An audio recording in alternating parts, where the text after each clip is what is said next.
¿Se ve bien se ven bien las diapositivas? Sí, ingeniero, se ve bien. Muy bien, gracias chicos. En realidad lo que vamos a ver va a ser, ahora hagamos un repaso de lo que dimos la clase pasada. Habíamos visto el campo magnético que producía una corriente y habíamos charlado de que una carga que posee movimiento, es decir, que posee una cierta velocidad v, podía producir un campo magnético en un punto P, y ese campo magnético iba a ser tal como el diferencial de B, de tal manera de que sería perpendicular al plano que forma la velocidad y la distancia desde la carga viajera hasta el punto P, o sea, la recta que une la carga viajera, diferencial de Q, desde el lugar donde se encontrase hasta el punto P donde debería producir un campo magnético. Entonces, este es perpendicular al plano formado por B y R. Y podríamos calcular ese campo magnético como una constante de proporcionalidad K' por el valor de la carga, por el valor de la velocidad, dividido la distancia R al cuadrado, R es esta, y multiplicado por el seno del ángulo φ, donde φ es el ángulo que forma la velocidad con la recta de unión desde la carga hasta el punto P.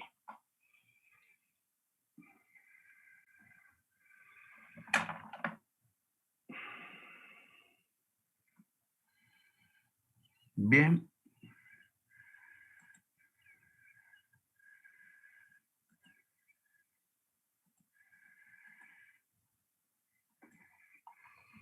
Podríamos entonces obtener una expresión que la podemos pasar a la definición del producto vectorial, que en definitiva el diferencial del campo magnético va a ser esa constante de proporcionalidad K' por diferencial de Q, multiplicada por el producto vectorial entre la velocidad y R, sombrerito, donde es un vector unitario que me permite mostrarme la dirección y sentido desde de la recta R dividido a R al cuadrado.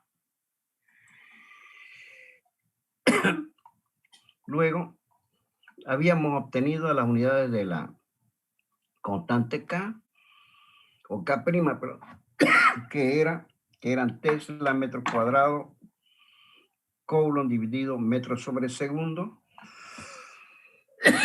haciendo reducción de unidades. Entonces K' tiene un valor que es 10 a la menos 7 Tesla ampere a la menos 1 metro. Esta expresión, que K' es igual a 10 a la menos 7 Tesla ampere a la menos 1 metro, pueden traerla a ustedes obviamente en su formulario.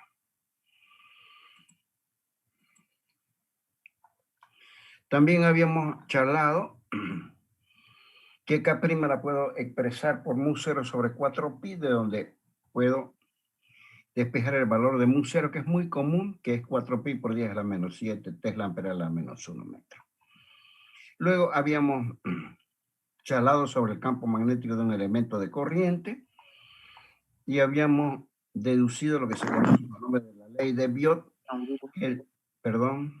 El diferencial de campo magnético era mu0, que era la constante que habíamos obtenido anteriormente, dividido 4pi por la intensidad de la corriente por el diferencial de longitud de un pedacito de conductor por el seno del ángulo θ, donde θ es el ángulo que forma la intensidad de la corriente con el pedacito de conductor dividido la distancia al cuadrado.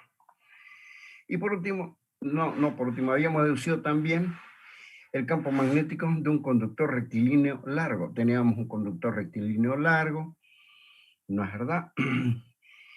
Por este conductor rectilíneo largo deberían transitar o debería pasar por él una cierta intensidad de corriente y esa intensidad de corriente I podía de alguna manera generar un campo magnético en un punto P, ¿no es verdad? Entonces va a generar un diferencial de B', la corriente I que circula a lo largo del conductor. Y habíamos hecho una deducción y en esa deducción habíamos llegado a la conclusión de que el campo magnético B es igual a mu0 por la corriente que circula por el conductor, dividido 2 veces pi por A. Fíjense, esta expresión es fundamental, deberían traerla en su formulario.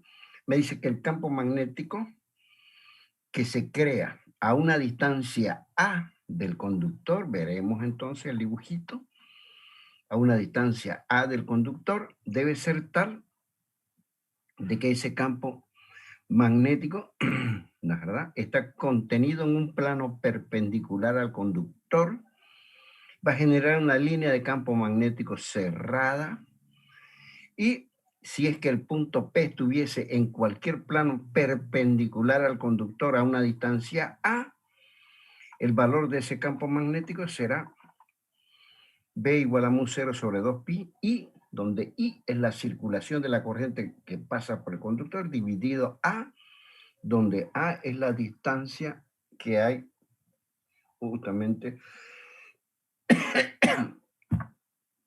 desde el conductor hasta el punto P, la mínima distancia desde el punto P, donde yo deseo calcular el conductor.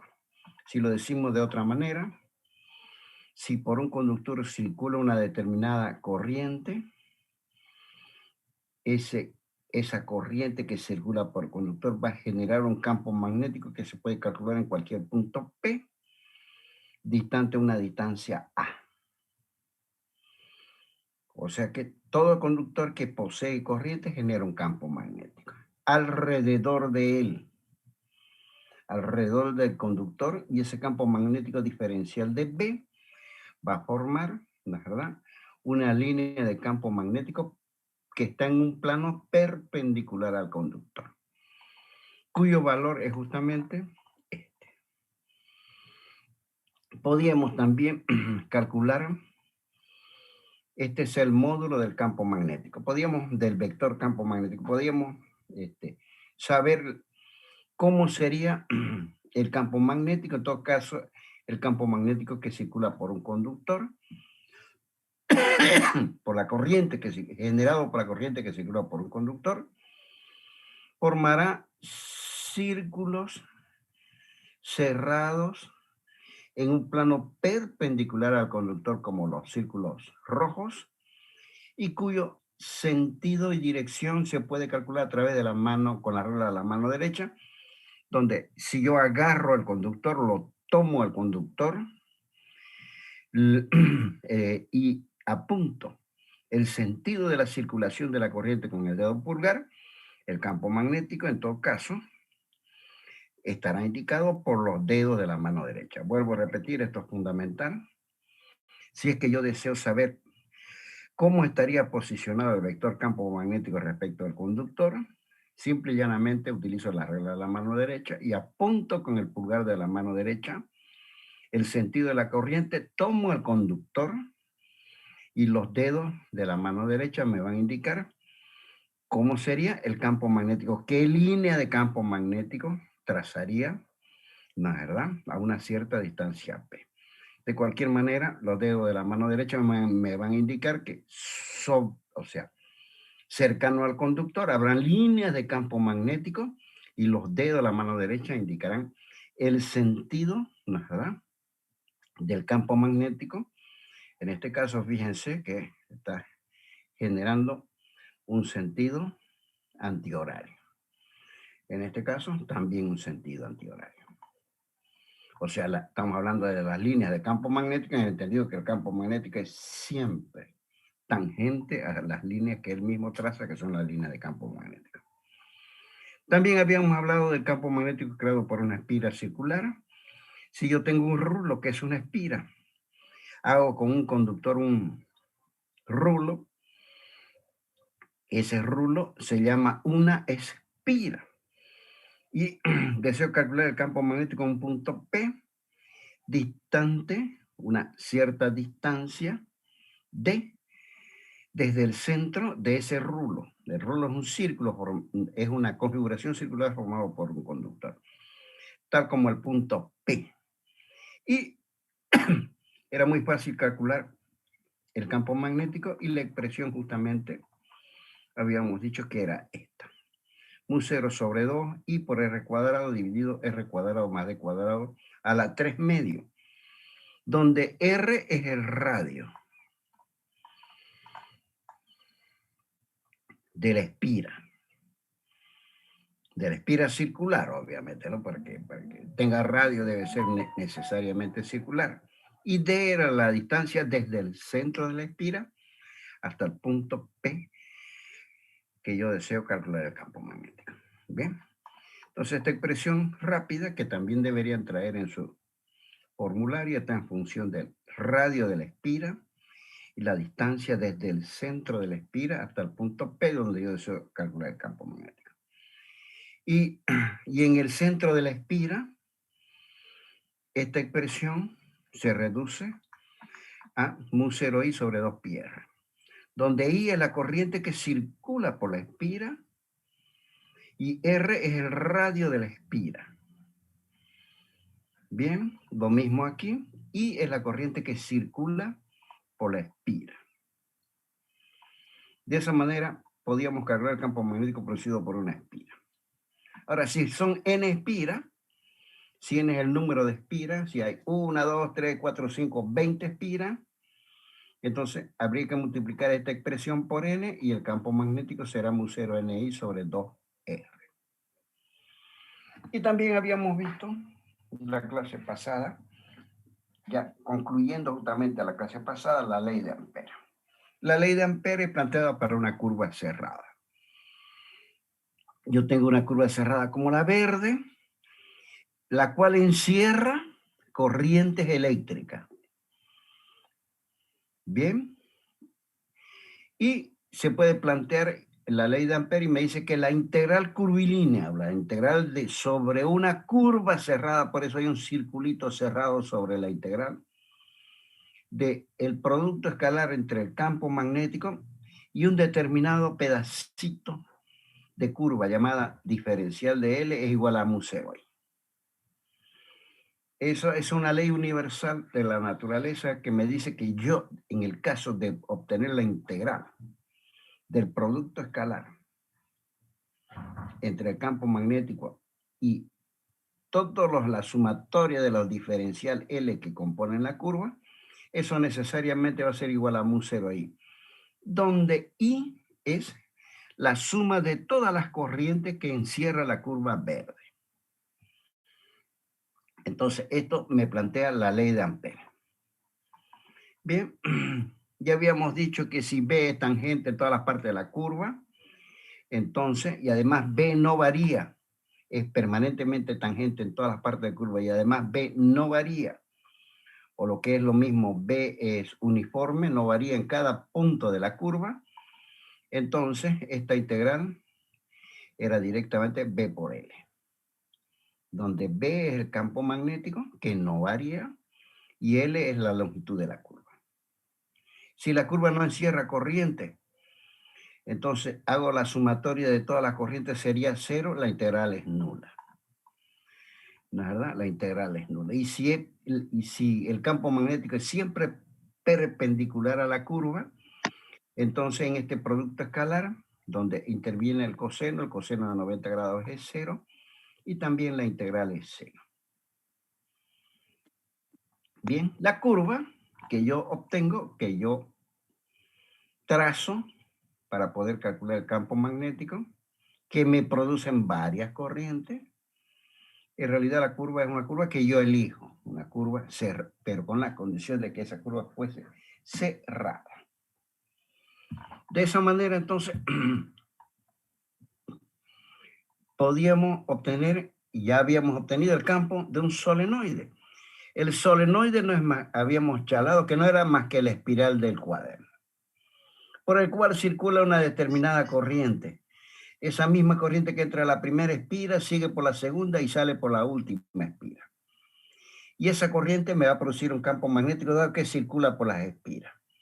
Y ese campo magnético va a ser tal de que va a estar casi totalmente confinado, o sea, casi en su totalidad, y va a pasar por el centro de las espiras, como acá las flechitas rojas. Si la corriente que entra por un extremo del solenoide, que era la espiral del cuaderno y sale por el otro extremo del solenoide, esa corriente al circular por el solenoide me va a generar un campo magnético. Ese campo magnético va a estar casi totalmente confinado, atrapado dentro de las espiras, dentro de ella, dentro de la envoltura que proporcionan las espiras.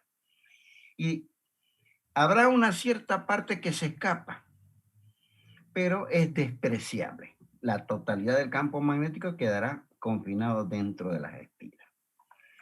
Bien, en definitiva, puedo utilizar la regla de la mano derecha, ¿no es verdad? Donde los dedos de la mano derecha me muestran la circulación justamente de la corriente por la espira. En este caso, observen ustedes que estaría circulando de forma antihoraria.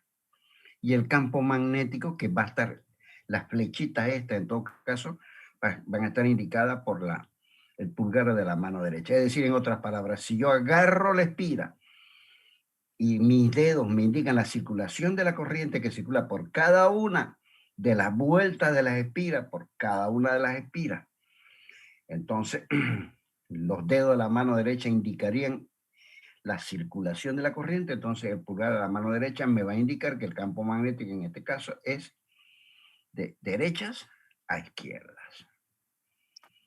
Bien.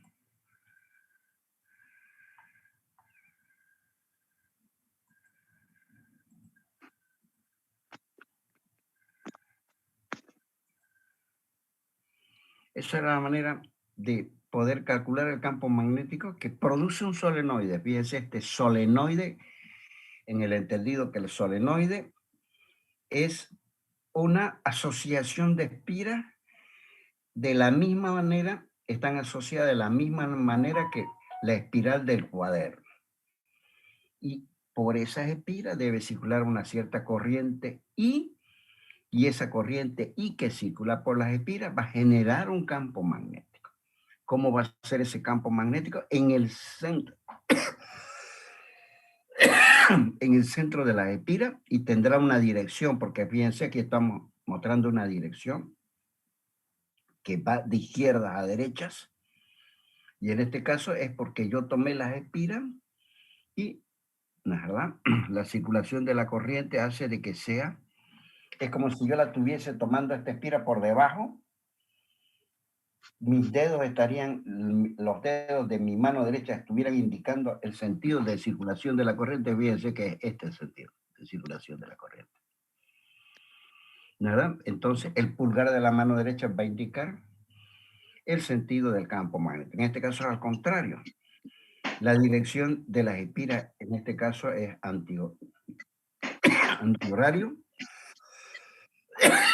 Los dedos de la mano derecha me están formando un sentido de circulación antihorario, y el pulgar de la mano derecha me indicará el sentido del campo magnético que está totalmente confinado por dentro de las espiras. Habrá una pequeña parte que se escapa, pero no es relevante en comparación a la cantidad de campo magnético que está confinado dentro de la espira. Y la ley de Ampère me permite calcular el campo magnético que produce un solenoide. En todo caso, habíamos calculado que el campo magnético que produce un solenoide es igual a mu0 Ni sobre L, donde mu0 era la constante,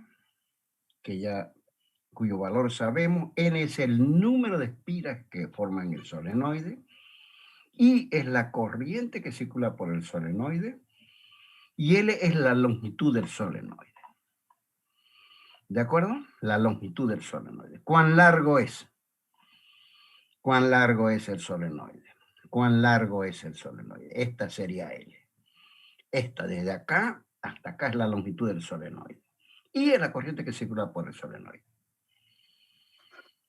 De esa manera, mediante esta expresión, que también sería muy oportuno que ustedes la traigan en su formulario, puedo calcular yo el campo magnético que produce un solenoide, que voy a nuevamente volver a repetir, que es nada más que multiplicar mu0, una constante cuyo valor ustedes lo van a tener en su formulario. N es el número de espiras, la cantidad de espiras que posee el solenoide, y es la intensidad que circula de la corriente que circula por el solenoide, y L es la longitud del solenoide. Ustedes, digamos, en la espiral del cuaderno, miden la longitud del solenoide. O la longitud de la espiral es, en todo caso, es L.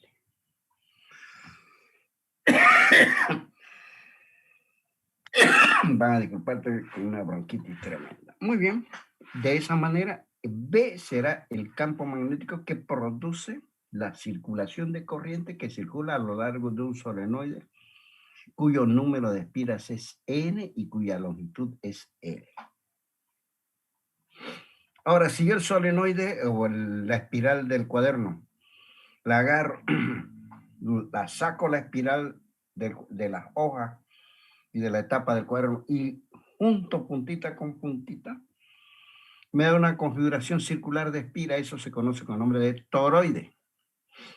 También el toroide va a producir un campo magnético.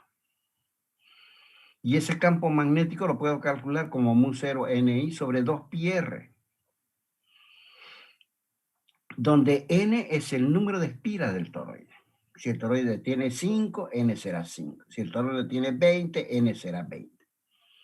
20 espiras. Y es la corriente que circula por cada una y por todas las espiras. La corriente que entra circula por todas las espiras y sale. Y R es el radio medio del toroide. Fíjense, el toroide tendrá infinitos radios. Tendrá un radio como este, tendrá un radio como este, un radio exterior y un radio interior, pero tiene un radio medio. Ese es R. No es ninguno, no es ni este radio ni este otro radio, sino es un radio medio. ¿De acuerdo? De esa manera se puede calcular el campo magnético que produce un toroide. Todo esto, el toroide y el solenoide, son muy usuales.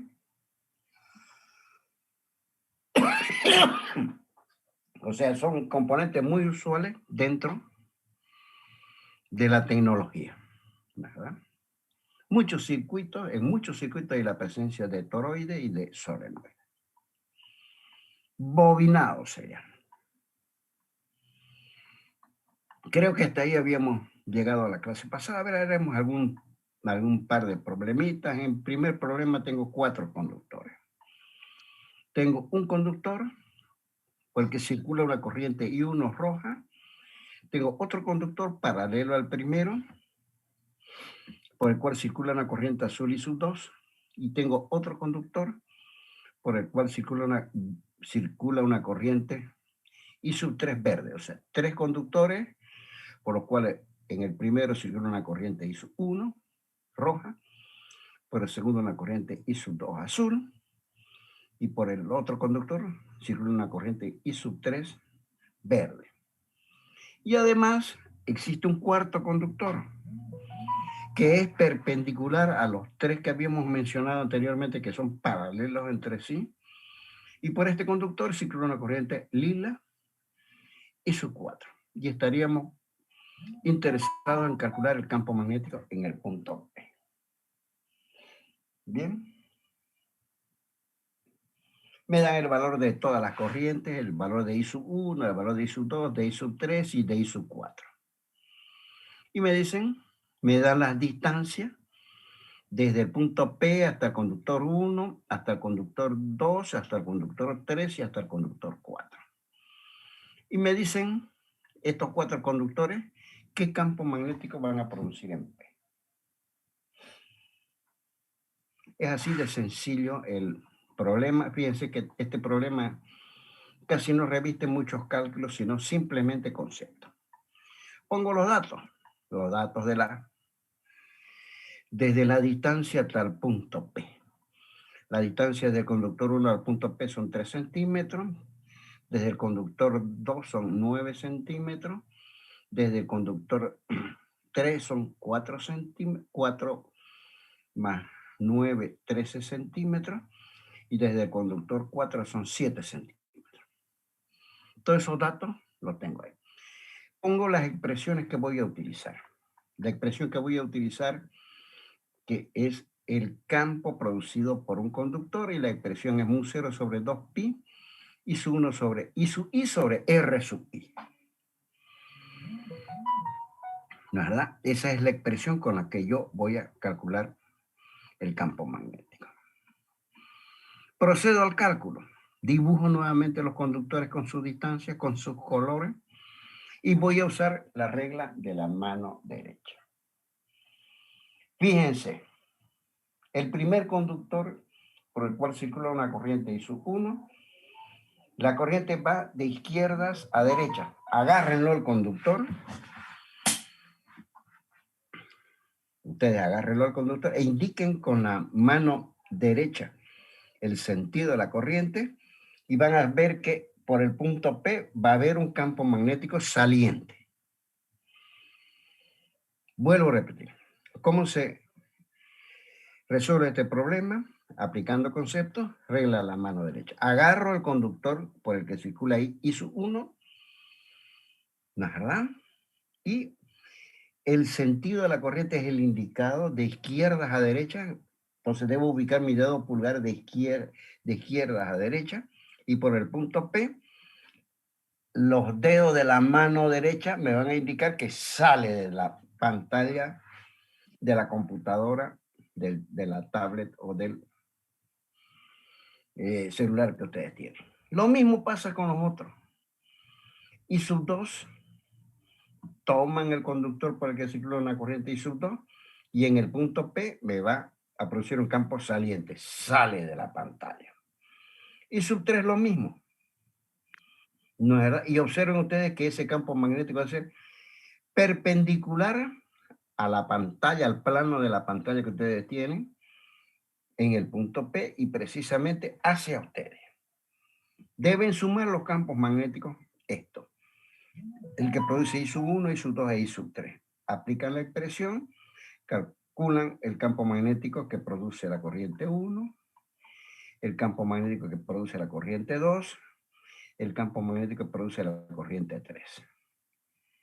Bien, ahora, ¿cómo sería el campo magnético que produce la corriente 4? Lo mismo. Ustedes toman el conductor 4 por el que circula la corriente 4, indican con el pulgar de la mano derecha, ¿no es verdad?, el sentido de la corriente y van a ver que por el punto P saldría hacia ustedes un campo magnético. Obviamente, si el campo magnético que produce I sub 1 es saliente, el campo magnético que produce el conductor 2 es saliente, el campo magnético que produce la corriente 3 es saliente, el campo magnético que produce la corriente 4 es saliente. Puedo sumarlo vectorialmente, para lo cual sumo los módulos. Ese será el campo magnético total. Fíjense que el cálculo es sencillísimo, pero lo que necesitan es aplicar muy bien la regla de la mano derecha. Bien, en eso, el cálculo no reviste mucho reemplazo, digamos, mucho afán numérico, sino más que todo es conceptual. El otro problema es, veremos este otro problema, me dice que por un conductor, una espira circular, cuyo radio es R, circula una corriente I de forma antihoraria por la espira. ¿Verdad? La corriente es 20 amperes. Y el radio de la espira es 4 centímetros. Y además hay un conductor que entra, digamos, hacia el papel, por el cual circula una corriente de 24 amperes. Y quieren que calculemos el campo magnético en un punto P, donde P está justamente a una distancia desde el conductor rectilíneo de 8 centímetros y desde el centro de la espira 12 centímetros. A ver, vamos a ver nuevamente el programa. Yo tengo una espira circular porque circula una corriente de forma horaria. La espira tiene un radio R cuyo valor me dan 4 centímetros. Y perpendicular a la espira trazo una línea y de alguna manera paralela al plano de la espira hay un conductor por el que circula una corriente de 24 amperes. Y en una distancia entre el conductor y la espira hay un punto P y me dan la distancia desde el conductor y desde el centro de la espira. Me piden que calcule el campo magnético en el punto P. Para lo cual pongo los datos del problema. ¿Verdad? Las fórmulas a emplear son el campo magnético que produce un conductor y el campo magnético que produce una espira circular. Estas dos expresiones voy a utilizar. Vuelvo a repetir. La primera me está indicando el campo magnético que produce el conductor. ¿Cuál conductor? Este. La segunda, el campo magnético que produce la espira. ¿Cuál espira? Esta, por el cual circula una corriente. Una vez he hecho eso, he puesto las dos expresiones, procedo al cálculo. El campo magnético que produce la espira es mu0 sobre 2 i r cuadrado d cuadrado a la 3 medio. Donde I es la corriente que circula por la espira, que es dato del problema. Dato del 20 amperes. ¿Verdad? R es el valor del radio de la espira, dato del problema. R y D es la distancia desde el centro de la espira al punto P, 12 centímetros. Bien. Hago los cálculos y me da un campo magnético y empleo la regla de la mano derecha. La espira, la circulación de la espira, ¿verdad? De la corriente por la espira es horaria. Y entonces el campo magnético me indicará el dedo de la mano derecha. En todo caso, ese campo magnético será de derecha a izquierda en el punto P, cuyo valor ya lo calculé. 100 por 10 a la menos 7 Tesla. El campo del conductor va a ser producido por la corriente que circula por el conductor. En todo caso, el campo de este conductor, si yo aplico la regla de la mano derecha, es decir, la circulación de la corriente me va a indicar la mano derecha, mejor dicho, el pulgar de la mano derecha y el campo magnético, ¿no es verdad? Me va a indicar en el punto P, el campo magnético, va a ser saliente de la hoja del papel o lo que es lo mismo de la pantalla de la computadora.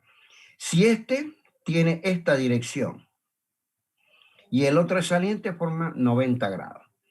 Puedo calcular a través de esta expresión el campo magnético que me produce el conductor, que va a ser mu0 sobre 2pi y su 1 es la corriente es la corriente que circula por el conductor y RI es la distancia desde el conductor al punto P, 8 centímetros. O 0,8 metros. Reemplazo todos los datos. Y por último, dado que este vector con este otro vector de la espira son perpendiculares entre sí, aplico Pitágoras y de esa manera calculo el campo magnético total. Suma vectorial de ambos campos magnéticos, por la cual me he visto obligado a aplicar Pitágoras.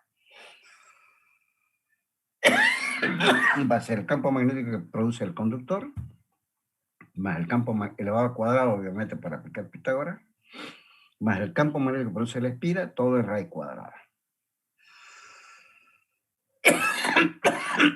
Saqué un cierto valor del campo magnético. Bien.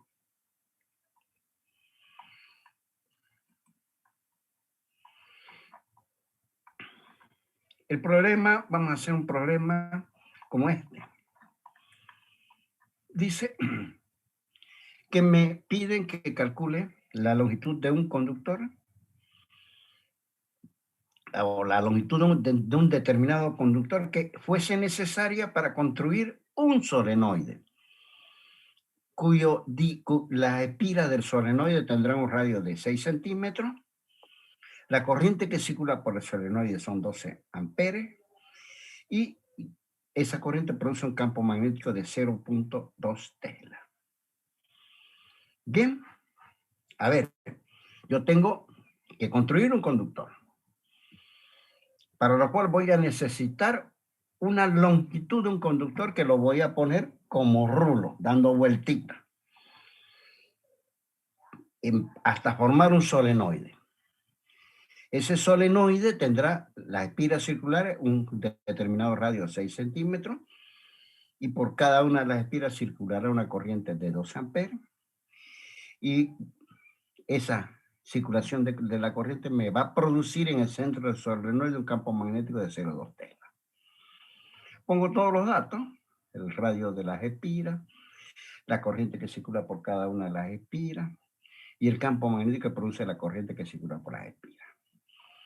La fórmula, ¿verdad?, es la fórmula del solenoide, donde B es el campo magnético, mu0 es la constante, N es el número de espiras y es la corriente que circula por todas y cada una de las espiras y L es la longitud del solenoide. En ese caso, hago los reemplazos correspondientes, conozco mu0, conozco el número, despejo de aquí el valor de N, ¿verdad? Reemplazo, hago todos los reemplazos numéricos, porque conozco mu0, N, I y L, la longitud del solenoide. Entonces me da que voy a necesitar 9.333 espiras, pero las espiras son circulares y la longitud de un círculo es 2πr, ¿verdad? Entonces, como conozco R, que es el radio de cada una de las espiras, puedo decir de que, ¿verdad?, cada vuelta me va a consumir una longitud de 0.37,6 metros. Bien, entonces, eso es la longitud del hilo, de la longitud de todo el conductor con el que yo deseo calcular, deseo fabricar el solenoide, va a ser el número de espiras, que son 9.333 espiras, multiplicado por la longitud de cada una de las espiras.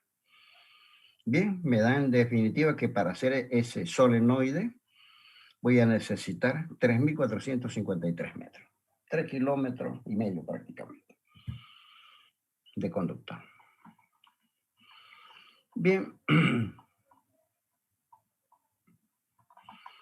Y por último, vamos a ver otro concepto, ya que la fuerza electromotriz inducida. Vuelvo a repetir, es un problema también de la teoría de electromagnetismo, donde se conoce con el nombre de fuerza electromotriz inducida. ¿Cómo puedo inducir una fuerza electromotriz? Inducir significa que yo sin tocar algo, induzco para que eso que no toco realice una acción. Digamos, si yo estoy echado en una hamaca en mi casa, viene un amigo, me dice, me induce a que vamos y juguemos un partido de fútbol, y yo, sin que él me empuje, sin que él me toque, simplemente me induce, entonces yo voy y juego con él el partido de fútbol. ¿De acuerdo? En vez de estar echado en la hamaca, dejo de descansar y me voy a hacer ejercicio. Eso es inducir. Entonces, la fuerza electromotriz inducida, vamos a ver lo que se llama la fuerza electromotriz cinética. Yo tengo un conductor como el azul, que está en presencia de un campo magnético, en este caso entrante, a la hoja del papel o lo que es lo mismo la pantalla de la computadora. Las crucecitas son el campo que entra. Le veo la colita al vector campo magnético. Y este conductor azul viaja con una cierta velocidad v, donde conozco la longitud del conductor, conozco el valor del campo magnético entrante a la pantalla y la velocidad con la que viaja el conductor. En ese caso, ¿no es verdad? Y además la carga en el conductor. Si el conductor viaja, se va a inducir una fuerza electromagnética. Quiere decir de que si el conductor viaja en presencia de un campo magnético, la carga positiva o negativa que se encontrase en la parte inferior del conductor van a, van a ser afectadas por una fuerza de origen magnético que la arrastrará desde el extremo del conductor hasta el extremo superior del conductor. Agarra las cargas que el conductor posea y las llevará desde un extremo al otro. Pero supongamos que arrastra cargas negativas. Entonces llegará un momento que habrá una circulación de la corriente por el conductor, dado que debido a que el conductor viaja en presencia de un campo magnético, se van a generar sobre las cargas que poseyese el conductor una fuerza de origen magnético que va a arrastrar las cargas del extremo inferior al extremo superior, haciendo que haya una circulación de la corriente. Pero a medida que yo le voy robando cargas positivas, negativas del extremo inferior, llevándolas esas cargas negativas al extremo superior, el extremo inferior cada vez se va a volver más positivo porque le estoy sacando cargas negativas. Y el extremo superior se va a volver cada vez más negativo porque le estoy llevando cargas negativas. En todo caso, llegará un momento en que habrá estarán tan positivos el extremo superior como el extremo inferior y ya no habrá más circulación de corriente. No habrá más cargas que llevar. Pero se ha inducido una fuerza electromotriz que se llama una fuerza electromotriz cinética porque el conductor está viajando en presencia de un campo magnético. Si lo decimos de otra manera, si un conductor cualquiera yo lo hago viajar en presencia de un campo magnético, sobre él se va a inducir una fuerza electromotriz que arrastraría las cargas, haciendo que por el conductor circule una corriente. Esa fuerza se llama fuerza electromotriz inducida porque no hay contacto del conductor, él simplemente viaja en presencia de un campo magnético a una cierta velocidad v y sobre él se va a inducir una fuerza electromotriz como si fuese una fuente de fuerza electromotriz que hará que por el conductor circule una corriente. Entonces, toma el mismo conductor y lo pongo en contacto con otro conductor en forma de U. Y aquí sí, la circulación de corriente va a ser continua porque las cargas negativas llegarán al extremo, está en contacto este conductor celeste con el conductor azul. Las cargas negativas pasarán al extremo superior, del extremo inferior al extremo superior, como está en contacto con otro conductor, todas esas cargas negativas van a dar la vuelta, van a volver al extremo inferior y nuevamente serán arrastradas por la fuerza magnética al extremo superior y así habrá una circulación continua de corriente. Que podemos calcular la fuerza electromotriz porque el trabajo para llevar una carga desde el punto C hasta el punto D, desde C hasta D, es fuerza de origen magnético por la longitud del conductor. Pero la fuerza de origen magnético es B por Q, y eso lo habíamos visto en la primera clase de magnetismo, por L, que es la longitud del conductor. Pero la fuerza electromotriz es trabajo por unidad de carga, o lo que es lo mismo, energía por unidad de carga. Y si yo divido esto por la unidad de carga, me va a quedar que la fuerza electromotriz que arrastraría la carga desde un nivel donde hay el menor potencial a un nivel donde hay un mayor potencial, en todo caso va a ser igual al valor de la velocidad por el campo magnético y por la longitud del conductor. Calculé entonces la fuerza electromotriz necesaria, o mejor dicho, no necesaria, la fuerza electromotriz que me impulsaría las cargas para que pasen desde el punto C hasta el punto D. Va a ser epsilon. Entonces el conductor se compone como una fuente de fuerza electromotriz. Y se dice que se ha inducido una fuerza electromotriz cinética epsilon. Esta, epsilon. Eso es si el campo magnético es perpendicular al conductor.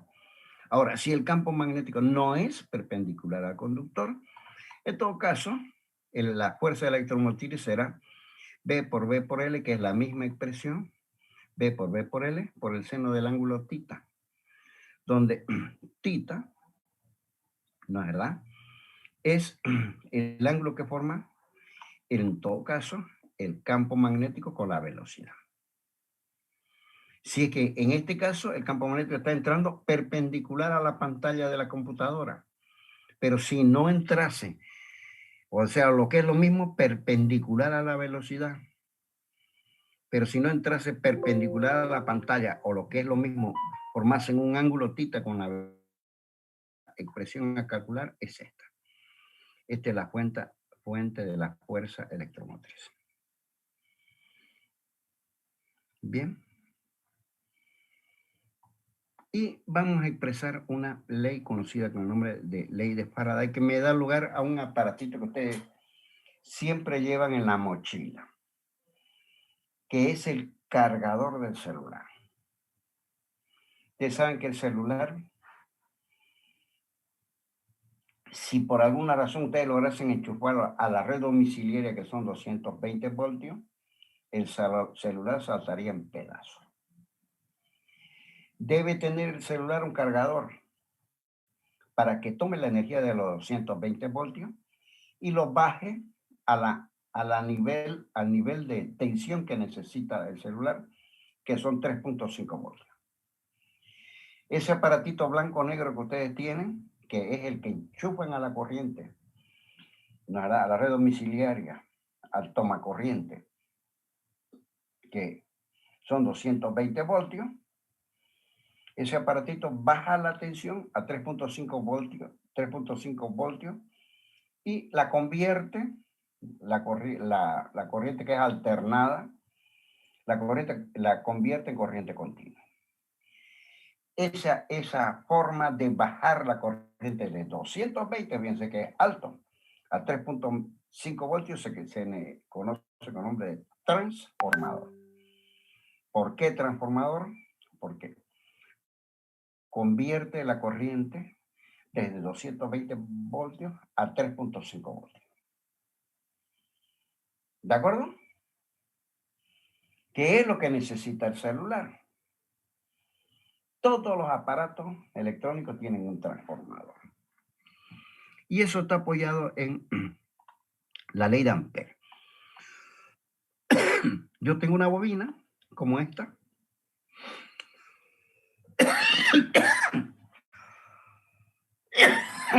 Alimentada por una fuente de fuerza electromotriz, una batería. Esa batería va a hacer circular una corriente por la bobina número 1, que es este circulito. Y además, cercano, sin que toque la bobina 1, hay una bobina 2. Si por la bobina 1 circula una determinada, o sea, corriente, ella va a producir un campo magnético, produce un campo magnético. Y parte de ese campo magnético pasará por la bobina 2. Bien. Y además yo voy a hacer variar la corriente con un resistor. Pongo menos o más resistencia del resistor y la corriente que pasará por la bobina va a variar. Pongo más resistencia, habrá menos corriente. Pongo menos resistencia, habrá más corriente. La ley de Faraday me dice de que si hay un campo magnético acá, va a haber un flujo del campo magnético. Y me dice que la fuerza electromotriz inducida de la bobina 1 hacia la bobina 2 está en función a la variación del flujo respecto del tiempo. Quiere decir que si yo muevo acá, intercalo menos o más resistencia del resistor, estoy variando la corriente de acuerdo a la circulación de la corriente, varía el campo magnético. Quiere decir que una corriente variable me va a producir un campo magnético variable.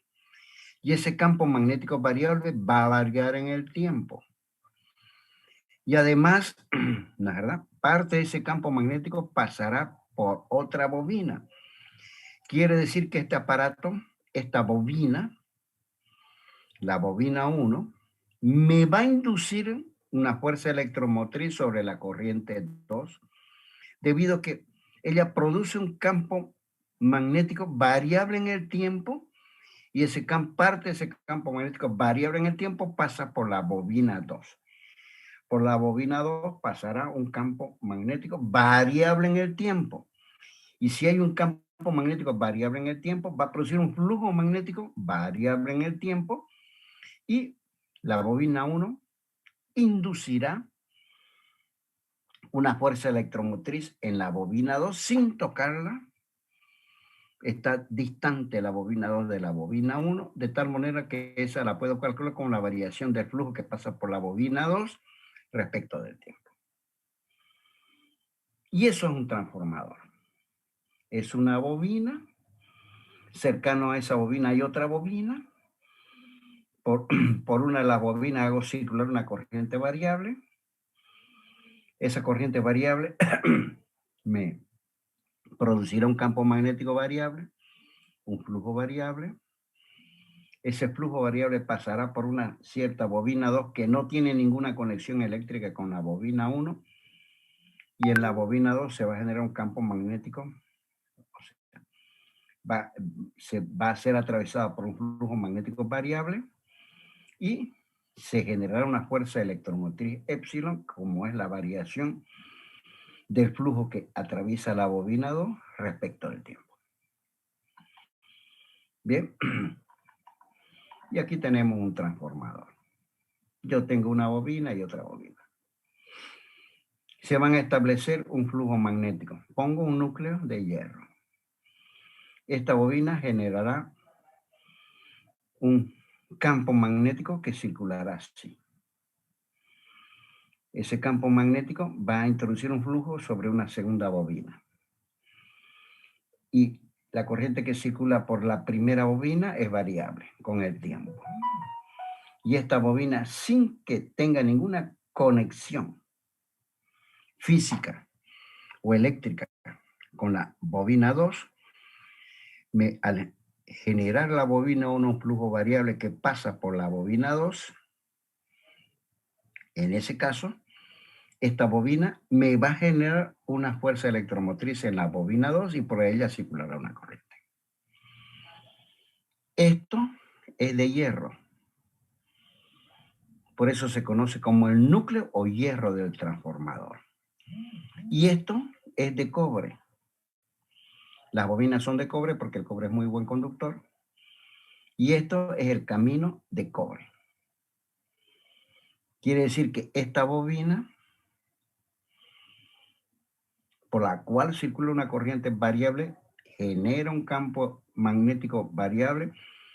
Ese campo magnético variable atraviesa la bobina 2 produce un flujo variable que atraviesa la bobina 2 y de esa manera, sin tocar la bobina 1, va a inducir una corriente de forma tal que en la bobina 2 circule una corriente.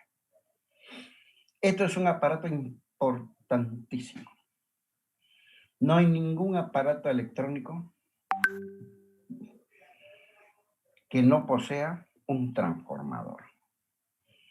Todito, la computadora, el televisor, el equipo de sonido, todos aquellos que son enchufados a la corriente de la red, obviamente ellos poseen un transformador. Y ustedes en la mochila, en este instante, tienen un transformador que es el cargador de su celular. Posee un transformador. Dos bobinas. Una la enchufan a la red de la domiciliaria y ella induce una corriente, la que yo quiero, en la bobina, en otra bobina, y esa bobina está conectada al celular.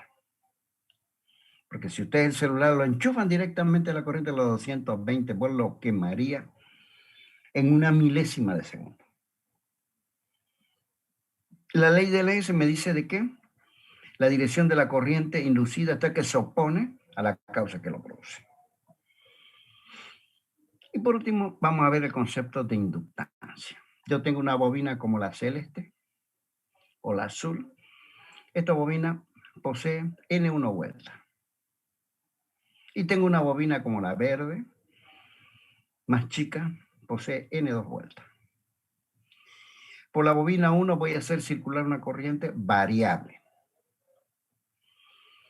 Esa corriente variable me va a producir un flujo variable. Parte de ese flujo variable pasará, que produce el azul, parte de él pasará por la bobina verde. Si la bobina 1 produce un flujo variable tal como phi sub 1, la bobina 2 por la bobina 2 que posee una N2 vueltas, es diferente a la bobina verde, diferente al azul, será atravesado por un flujo variable phi sub 2. A ver, vamos a repetir el problemita. Observen ustedes que la bobina 1, que es la azul, por ella va a circular una corriente variable. La bobina 1 va a estar compuesta por N vueltas, por N espiras. Y la corriente variable que circula por la bobina 1 va a producir un flujo, un campo magnético variable. Parte de ese campo magnético variable va a pasar por la bobina verde. Otro no pasará. La bobina verde va a estar construida con N2 vueltas. El flujo que atraviesa la bobina verde lo voy a llamar phi sub 2. Fíjense que phi sub 2 depende del flujo que produzca la bobina 1, B sub 1. O phi sub 1 que depende del campo magnético B sub 1. Y además ese campo magnético B sub 1 está producido por una corriente variable I sub 1. Llamaremos entonces I sub 1 la corriente que produce el flujo B sub 1 variable. La corriente que circula por la bobina azul. Llamaremos phi sub 1 el flujo variable que produce la corriente I sub 1 variable. Llamaremos phi sub 2 el flujo que produce el campo magnético o que atraviesa la bobina verde B sub 2, que va a producir un flujo phi sub 2 variable. Y por la ley esta que habíamos visto antes, la ley de Faraday, una bobina va a inducir una fuerza electromagnética en la otra. En este caso, la bobina azul va a inducir una fuerza electromagnética sobre la verde, que voy a llamar E sub 2. Aplico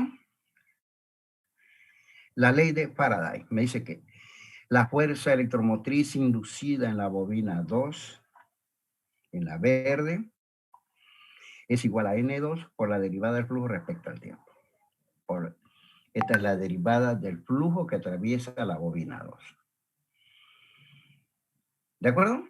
Pero el flujo que atraviesa la bobina 2 depende de la corriente que circula por la bobina 1. El flujo phi sub 2 depende de la corriente que circula por la bobina 1, que es la que produce el flujo 1, cuya parte de él atraviesa la bobina 2, que es llamado phi sub 2. Entonces hay una relación entre phi sub 2 y la corriente I sub 1 multiplicada por una constante. Quiere decir que phi sub 2 depende de I sub 1. Siempre puedo encontrar un par de constantes para que phi sub 2 multiplicada por N2, que es su número de espiras, sea igual a una constante M por I sub 1, para mantener esta igualdad. De aquí despejo M. Fíjense, pasando I sub 1, me va a decir que M es igual a N2, phi sub 2 dividido I sub 1. Y a M, que es la constante de proporcionalidad, le voy a poner el nombre de inductancia mutua. M será la inductancia mutua. Es una constante. M entonces va a ser igual. Es la inductancia de la bobina 2. Inductancia mutua, en realidad es la misma para la una y para la otra bobina.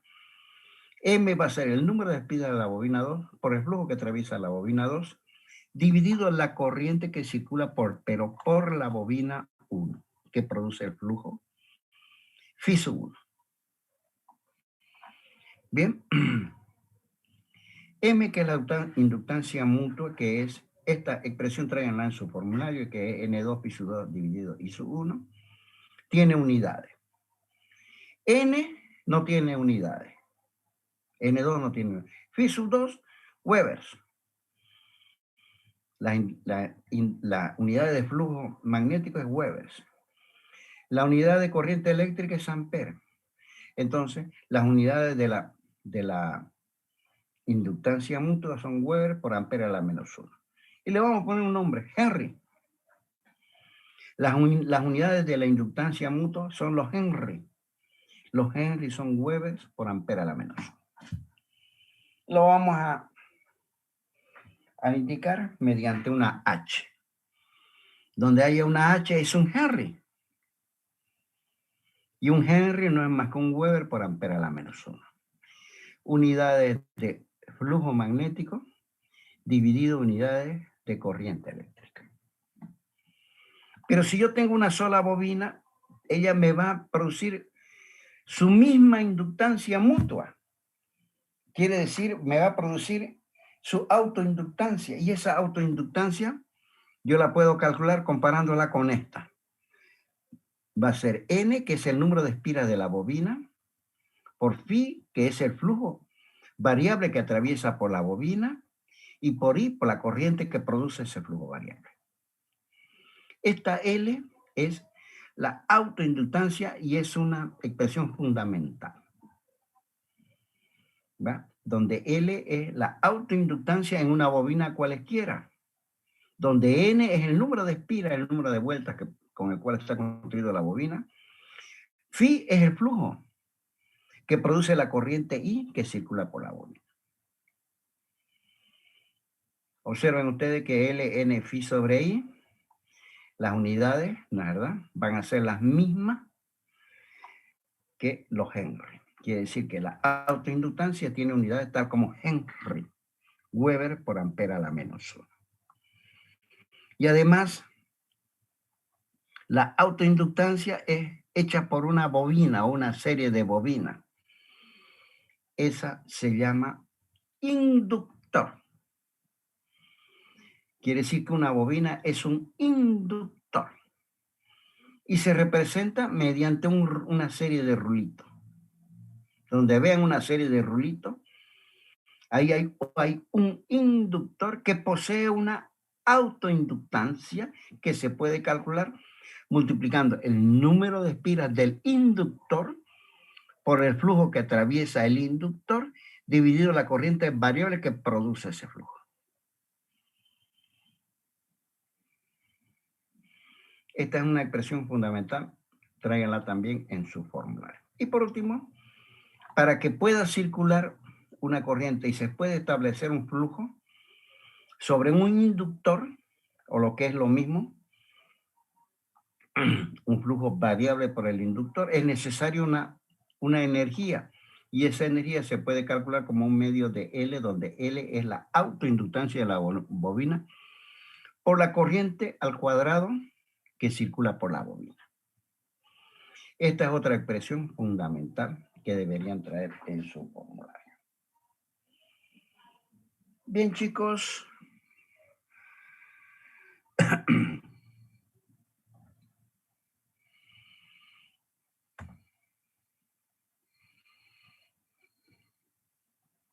Con esto, chicos, les voy a dar una buena noticia. Con esto, con esta pequeña exposición que espero que hubiera sido de ¿cómo se llama? De buenas nuevas para ustedes. Quedaríamos prácticamente concluyendo la materia. Bien, esta obviamente va a ser la última clase que damos. Bien, o sea, esta viene a ser obviamente la última clase expositiva que vamos a dar en la materia. No quiero seguir avanzando más porque podría dar corrientes alternadas, pero sería demasiada ya la información que se le estaría dando. Una pregunta, ingeniero, del último ejercicio. Sí, lo escucho. ¿Lo puede mostrar un ratito, por favor? ¿Los ejercicios? Sí, el último que hicimos. Ya. Ahí, por ahí. No, no. Sí, ingeniero, ahí exactamente, cuando despeja a N, que sería el número de vueltas, es campo magnético por L, ¿no? Por longitud. ¿Y de dónde saca ese valor de L? 0,7 metros. ¿De dónde lo sacó? El valor de L, no, en realidad debería estar como dato del problema. ¿Verdad? Perfecto, ingeniero, está Nada bien. más que me olvidé de ponerlo como dato del problema. Bien. Debería estar, porque si no es irresolvible. Me dan como dato del problema el valor de la longitud del solenoide. ¿De acuerdo? ¿Alguna otra pregunta más?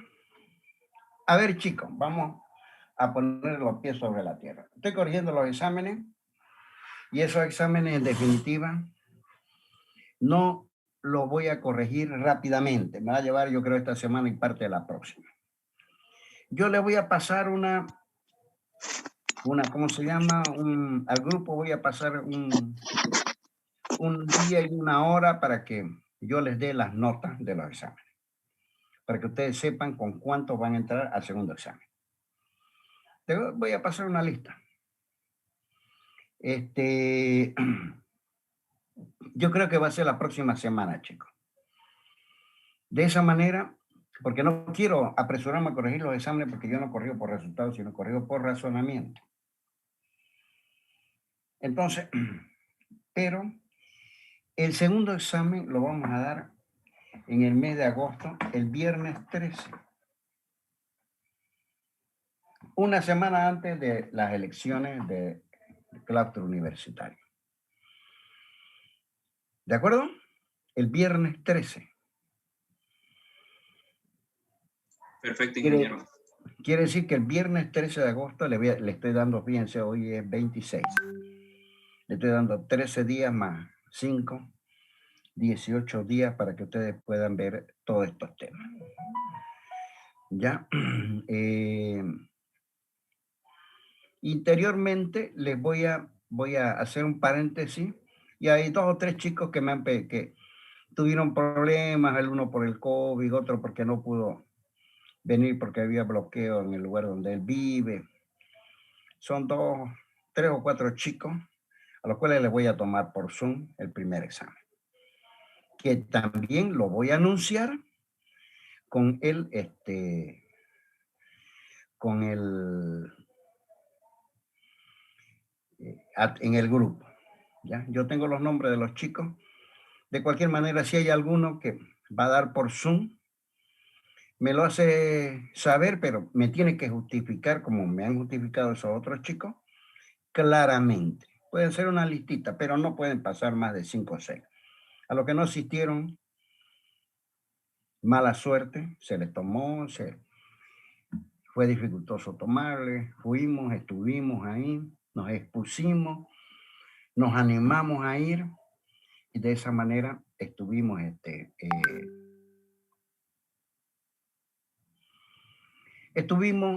presentes en el primer examen. Quedarán algunos que no lo pudieron dar, pero en forma pero muy justificada. Espero que hasta el día viernes me hagan llegar una pequeña listita, pero los que se vayan a animar tienen que comprometerse a asistir, porque si no, ¿para qué? Si no hay nadie que se anime, ¿para qué miércoles voy a hacer una reunión por Zoom y preparar los ejercicios para que ustedes lo rindan? Una vez con esa listita, yo le tomaría a ustedes, establecería un día y le haría una pequeña reunión Zoom y rápidamente les tomo el examen, dándole unos 15, 20 minutos a cada uno de ellos para que me explique cómo se resuelven algunos ejercicios. Entonces, no vamos a dar más clases, quedan convocados para el día 13. Ya yo creo que como esto no se va a suspender, va a ser lo mismo a las 9 de la mañana. En la misma aula voy a ir ya a contratarla el aula el día de mañana mismo para que no suceda lo del otro día de que tuvimos que esperar N horas. ¿De acuerdo, chicos? Si hay alguna pregunta, les ruego la formulen ahorita porque de aquí no nos vemos más la cara hasta dar el examen. Ingeniero, ¿sí? Disculpe, ¿cuál es la ponderación del examen final y de este examen que dimos recién? O sea, usted sabe que han hecho el laboratorio, ¿no es verdad? Sí, sí. Sí. Bueno, tienen nota, van a tener nota en el laboratorio pronto, si es que no la tienen ya. Voy a consultar con el auxiliar. Eso vale 15 puntos. Quiere decir que 100 menos 15 son 85.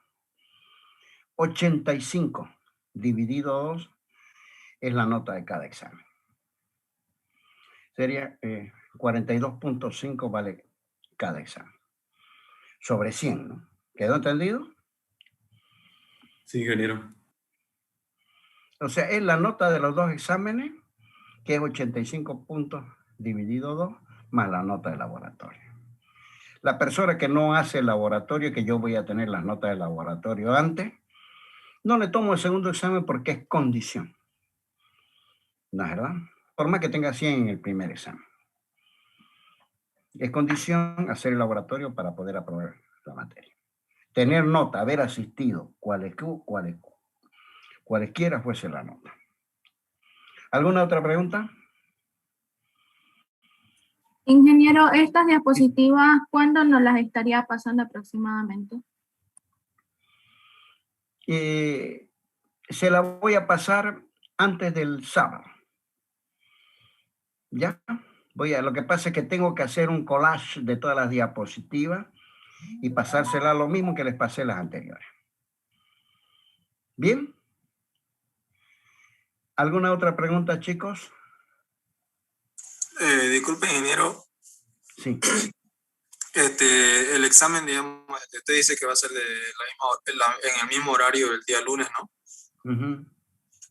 No lo en realidad hacer. va a ser el día 13, un viernes, ¿no? Pero ustedes tienen que entender de que los muchachos no se quedan.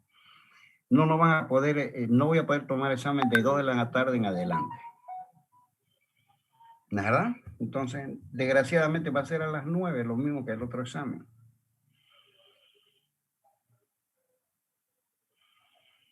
¿Sí? ¿Alguna otra pregunta, chicos? ¿Reforzamiento hay o no hay, ingeniero? Repechaje. No, repechaje, no hablemos de repechaje, chicos. El ingeniero nunca pide repechaje. Yo le voy a decir eso sinceramente. Ya, Ustedes están, como ingenieros, salen a trabajar y no hay repechaje. Le pagan al ingeniero no para que cause problemas, sino para que resuelva problemas. En el trabajo no hay repechaje. Uno va y enfrenta, resuelve los problemas como ingeniero. Nada. Eso sí, los que asistieron, si tienen 46, 47, yo le voy a poner 51. ¿De acuerdo? Yo no soy, digamos, tacaño con la nota. El tipo que tiene 47, si asistió, fue muy regular en su asistencia, le pongo 51 para que no perjudicar. ¿Alguna otra pregunta? Inge, una consulta. ¿El examen va a ser de todo lo avanzado o de la mitad del tema que nos falta? No. Ya dimos examen hasta un cierto punto que fue capacitores, ¿no es verdad? De capacitores hasta este último concepto que hemos expuesto. O sea que entra toda la parte de resistores, circuitos en corriente continua y toda la parte de magnetismo, etcétera. Hasta lo que estamos avanzando hoy día. Hasta fuerza electromotriz inducida. Hasta autoinductancia. Del resto nos olvidamos. ¿Para qué vamos a tomar sobre lo anterior si ya ustedes tuvieron su oportunidad? ¿Alguna otra pregunta, chicos?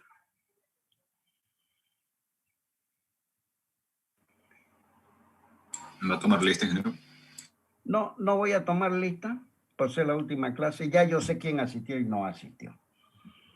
Les agradezco muchísimo la concurrencia, chicos. Si es que tienen alguna duda, no tengo ningún problema en establecer otra reunión, ¿no es verdad?, para evacuar toditas las dudas que fuesen pertinentes. Ustedes me dicen si el número de personas es considerable. Yo establezco, cuando ustedes me digan una nueva reunión, podemos charlar y despejar todas las dudas. Lo que sí, hasta el día viernes, quiero saber quiénes van a rendir su primer examen por Zoom, pero tiene que estar perfectamente justificado. De esos 3 chicos yo lo tengo perfectamente justificado. Me han presentado todo lo necesario. Obviamente, al que no quiso ir a dar su primer examen, no tiene justificación, no le puedo tomar el examen. Le agradezco muchísimo la asistencia y será hasta cualquier instante. Hasta luego, ingeniero. Voy a salir fuera de la reunión, chicos.